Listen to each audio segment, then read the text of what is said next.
Hi, I'm Stacy with WTI. As a Gen Xer, I am having lots of fun with the original old school Rubik's Cube that I got. I find that this is super fun, and to me it's basically the first original fidget tool. So this is the old school classic Rubik's Cube. You can see that it has all of the same basic colors that our old ones did. In the center is the logo showing that is the original real deal.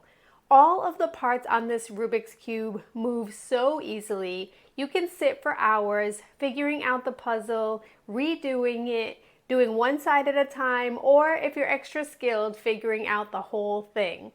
I find that I love keeping this at my desk. It really helps me to be able to have something to hold on to if I'm on a meeting or if I just need something to distract me for a few minutes. It really gives me a nice brain break from my work.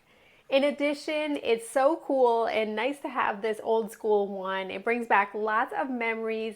I love that they still have the original colors on this one, and also that it is fully functional as a super fun toy for anyone that's looking for something to do or for a great flashback. But that's just my point of view.